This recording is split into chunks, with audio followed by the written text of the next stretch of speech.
everyone, Lone360 here back again for another video. Granted, it's not as spooky as I originally intended because surprise surprise, trying to upload and record while you're actively losing your voice isn't exactly the most ideal condition when it comes to making a video. But here we are in a whole other month and well, let's get into the video now, shall we? So, giant robots. There's something which I've had a bit of an obsession with for the longest time ever since I was introduced to them as a kid. And I think I can in confidence say that they've been kind of a long-lasting hyperfixation for me. However, if there's one thing which I've kind of noticed for the longest time and more that I've gotten into them, it has to be the fact that you want to know something for all the really cool stuff that's within each respective universe, whether it be the world building or the designs or whatever it is when it comes to them. It's that you could not honestly pay me to be in the same world where these things exist. Like, no, seriously. Like, as much as I love Optimus Prime and Bumblebee and BT from Titanfall, along with a bunch of other guys, there's no way I would want to live in the same world where a walking, talking war crime like this thing exists. And the same thing counts for a whole lot of other franchises too, which leads me to saying that I feel like the mecha genre is one which I feel like has the perfect one when it comes to the idea of horror.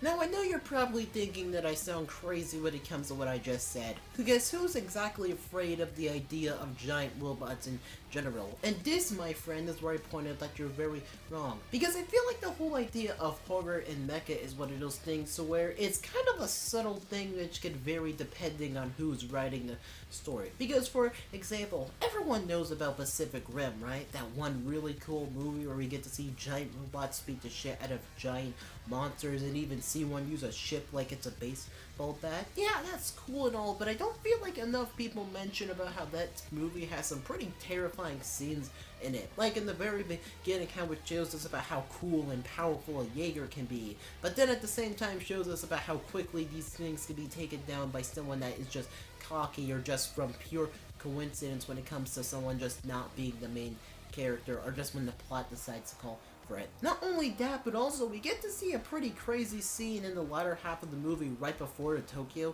fight where we get to see two people drowning in a 1,000-ton rig while fighting a monster that was specifically bred to go beat them. And that's not even the craziest part about it. It's something which is actually kind of common within mecha, to where they kind of show the perspective of someone which isn't always the most lucky person in the world, and kind of show about how it would kind of be terrifying to be in your situation. Like, for example, have you ever wondered about how terrifying it would be to be stuck in a small little box while someone or something is rather crushing you, melting you, or even ripping you out the cockpit? Or if we're going to go into something like Gundam where they casually flip the perspective from time to time, could you imagine living in the same world where something like this thing exists, where there's a good chance that you don't even die because of natural causes, but you die because of something like debris falling on you, a shell casing falling on you, or maybe if you get lucky, something like, I don't know, just getting disintegrated like you didn't exist. And that's not even counting the other type of horror like body horror when it comes to things like Evangelion or Knights of Sidonia, where they casually just kind of pull the rug from under the viewer and go like, ha!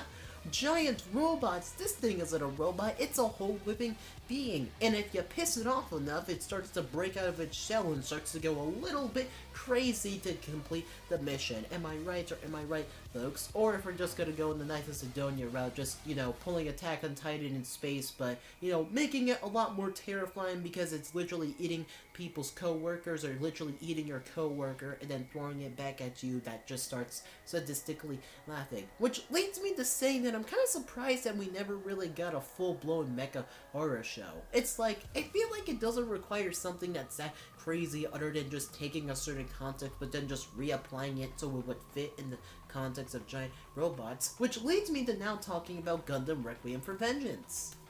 Now, when it comes to Requiem of Vengeance, I have to say, this show is probably one of my favorite examples of, well, this trope in general, because it asks the age-old question of, well, what if we made a Gundam show, but in reality we're just making, like, a slasher flick that was also kind of bordering on being a comedy. And I know, it sounds ridiculous, but trust me, when you watch this show, it feels like three completely different vibes. On one hand, it does start off relatively serious, it does have a bit of a serious tone throughout, and it does have that menacing vibe once the Gundam enters the sea, but then at the same time, there's just certain times where you're watching this show and the Gundam comes on screen and it goes from, man, this shit is kind of terrifying to, man, this is just kind of bordering on the lines of parody with how this thing just kind of acts like a whole slasher movie villain, which kind of makes me question on how there's just never really been a whole subgenre of this type of thing in general. Because the fact that this show managed to capture this perfectly kind of only reaffirms my thoughts that you could make a whole subgenre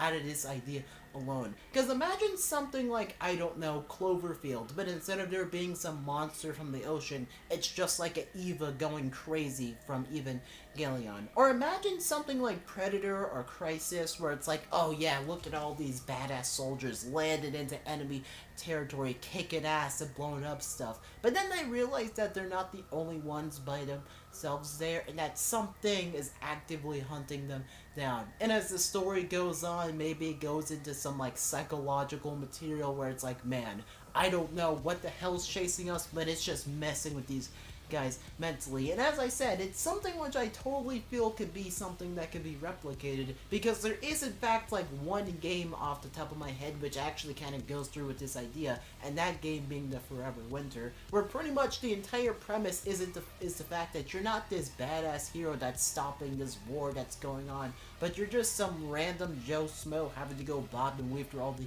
action, while occasionally fighting some of the big bads like robots and stuff like that, which just eat up organic material and such. But I think I've made all the points that I could make, and I think I've done all the yapping I could when it came to a topic like this. So I hope you guys enjoyed this video. I'll catch you on my next upload when I eventually upload again, and well, see y'all next time. Later, folks.